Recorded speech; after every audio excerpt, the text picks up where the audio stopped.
E se eu te dissesse que o autoconhecimento também pode ser perigoso? Ao contrário do que muitos imaginam, mergulhar profundamente na própria mente não é apenas uma jornada de descobertas iluminadas e agradáveis. Na verdade, quem se compromete de verdade com esse caminho acaba enfrentando verdades desconfortáveis, sombras esquecidas e conflitos internos difíceis de encarar. Por isso, tanta gente evita esse processo. A maioria quer se sentir bem consigo mesma, mas sem encarar o que está escondido nas entrelinhas da própria história. É mais fácil acreditar em uma versão única, coerente e estável de si mesmo. Mas, no fundo, somos um mosaico de impulsos contraditórios. Você já se pegou agindo de uma forma que nem parece sua? Como se algo dentro de você assumisse o controle. Isso acontece porque há partes da nossa psique que foram silenciadas, mas nunca sumiram. E uma hora ou outra, elas emergem. O problema é que ninguém nos ensina a lidar com essa complexidade. Crescemos acreditando que temos uma identidade fixa, imutável. Mas, ao questionar essa ideia, percebemos que muito do que chamamos de eu foi moldado pelo ambiente, pela família e pela sociedade. E aí vem o baque. Se não sou quem achava que era, então quem sou de verdade? Essa é a pergunta que poucos têm coragem de fazer, porque a resposta pode virar tudo do avesso. Mas, se você topar esse desafio, poderá alcançar um nível de liberdade e poder pessoal raro. É isso que vamos explorar aqui. O lado oculto do autoconhecimento, as armadilhas da mente, as máscaras que usamos e os segredos que a psicologia revela sobre quem realmente somos. Mas, aviso, depois que essa verdade é vista, não há mais como voltar atrás. Desde que nascemos, a sociedade nos molda de forma invisível. A família, a escola, os amigos, todos nos ensinam como devemos ser. Sem perceber, adotamos uma identidade que muitas vezes não escolhemos, apenas herdamos. Mas será que essa versão de nós mesmos é autêntica? Ou é apenas o reflexo do que esperam que sejamos? A grande ilusão é acreditar que somos uma coisa só. Na verdade, somos um conjunto de possibilidades em constante mudança. Pense em um ator vestindo figurinos diferentes para cada papel. Em casa, você age de uma forma. No trabalho, de outra.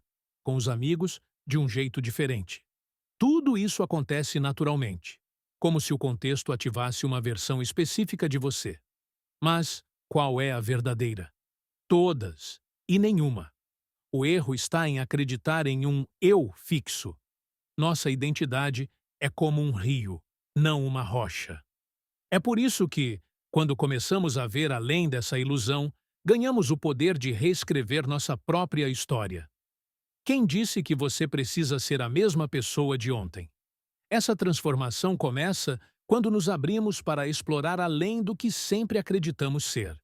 Mas à medida que reconhecemos a fluidez da nossa identidade, surge outro desafio: as máscaras sociais e a sombra. Todos usamos máscaras, quer admitamos ou não. No cotidiano, nos adaptamos para evitar conflitos ou sermos aceitos. Jung chamava isso de persona, a face social que mostramos. Mas existe um outro lado, mais sombrio. Aquilo que reprimimos, desejos, emoções, impulsos que aprendemos a considerar inaceitáveis. Essas partes não desaparecem. Elas apenas se escondem, esperando o momento certo para emergir. Pessoas aparentemente calmas podem explodir de raiva. Moralistas podem esconder comportamentos secretos. A sombra, quando ignorada, se fortalece no escuro. Quem rejeita a própria sombra corre o risco de ser dominado por ela nos piores momentos. A saída não é lutar contra a sombra, mas integrá-la. Isso não significa aceitar comportamentos tóxicos, mas reconhecer que somos seres complexos. Aquilo que você rejeita pode ser útil se bem direcionado. A agressividade pode virar disciplina. A frieza, racionalidade. O autoconhecimento é isso: trazer à luz o que foi excluído e aprender a usar isso a nosso favor. E aqui começa um dos maiores desafios da jornada interior: integrar a sombra. Isso exige coragem, pois olhar para dentro de verdade nos revela coisas que preferiríamos não ver. O autoconhecimento exige enfrentar verdades incômodas. É mais fácil viver com rótulos prontos do que admitir que talvez tenhamos vivido presos a ilusões. E se aquilo que projetamos ao mundo for só um disfarce? E se nossas escolhas tiverem sido movidas pelo medo, e não por desejo genuíno? O medo do autoconhecimento é, na verdade, o medo da transformação. Porque uma vez que vemos a verdade, não conseguimos mais fingir que não vimos. Quanto mais fugimos do medo, mais ele cresce. Ele se manifesta como insegurança, dúvidas constantes ou a sensação de que algo está faltando. Já notou como algumas pessoas vivem ocupadas demais, sempre distraídas com redes sociais, trabalho, compromissos? Tudo isso para evitar aquele momento de silêncio em que surgem as perguntas difíceis. Mas a fuga só adia o inevitável. E quem tem coragem de encarar, percebe. Quanto mais nos aproximamos do que tememos, mais fortes nos tornamos. Esse processo traz outro dilema. Descobrimos que não somos um só, mas vários ao mesmo tempo. Por muito tempo acreditamos em uma identidade única, mas somos uma colcha de retalhos de desejos e emoções que nem sempre se alinham. Um dia queremos mudar o mundo, no outro, nos escondemos na zona de conforto. Um lado quer crescer, o outro quer ficar onde está. Isso é humano. O problema é que a sociedade exige que escolhamos um eu fixo. Quem é disciplinado sente que não pode relaxar. Quem lidera sente que não pode mostrar fragilidade. Assim, criamos personagens, silenciando partes importantes de nós. Só que aquilo que reprimimos volta. Quanto mais negamos, mais forte retorna. E é aí que Jung oferece um insight poderoso. Nossa psique segue padrões, os tipos psicológicos. Jung identificou 4 funções da psique: pensamento, sentimento, sensação e intuição. E também a tendência a sermos extrovertidos ou introvertidos. Essa combinação define nossa forma de perceber e reagir ao mundo. Compreender isso não é para se rotular, mas para ampliar nossa consciência. Quem é racional pode ignorar sentimentos. Quem se guia por emoções pode se perder nas decisões. Quem vive pela intuição pode se desconectar da realidade. Cada função é importante, e o equilíbrio entre elas é essencial. Pense em uma mesa com 4 pernas. Se uma for muito curta, ela se desequilibra. Assim somos nós. Quando uma função domina, as outras são negligenciadas. O verdadeiro crescimento pessoal acontece quando aprendemos a integrar todas essas funções. Isso pode ser treinado. Pequenos hábitos fortalecem nossas fraquezas. Refletir sobre emoções, planejar o futuro, desenvolver novas habilidades. Mas integrar não é eliminar os conflitos internos, é aprender a conviver com eles. E aí, voltamos à sombra e ao processo de individuação. A sombra representa tudo que a sociedade nos ensinou a reprimir. Desde pequenos ouvimos: não chore, não sinta raiva, seja educado. Essas emoções não somem, apenas se escondem. E quando reprimidas, ganham força. A sombra não é má, ela é o que foi negado. E integrá-la é deixar de ser refém dela. Comece observando o que você evita em si mesmo: inveja, ressentimento, medo. Em vez de reprimir, questione: o que isso quer me mostrar?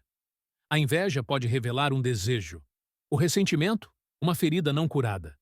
Integrar é tornar-se inteiro. E ao fazer isso, encontramos algo ainda mais profundo: o self.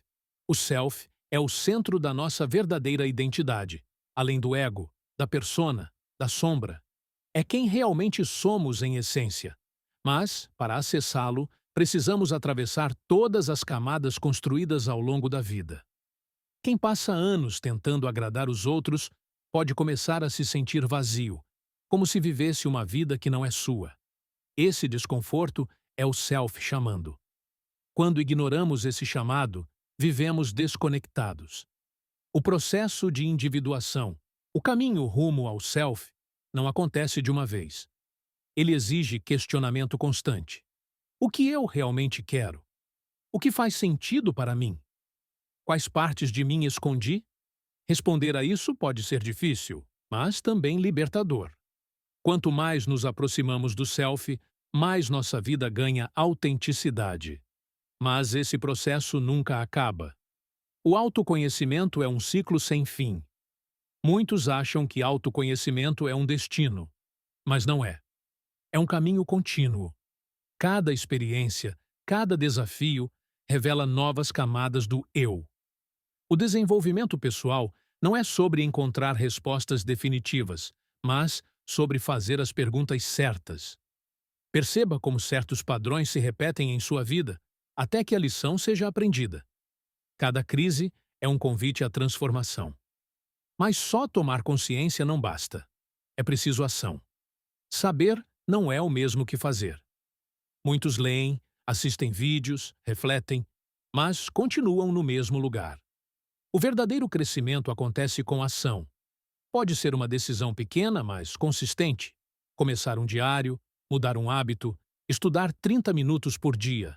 A constância muda tudo. E aqui vai um segredo. A ação traz clareza. Muita gente espera entender tudo antes de agir. Mas é o movimento que traz a compreensão. Saia da inércia. A prática ensina mais sobre você do que anos de reflexão. Esse é o verdadeiro poder do autoconhecimento. Não apenas descobrir quem você é, mas escolher conscientemente quem você quer se tornar.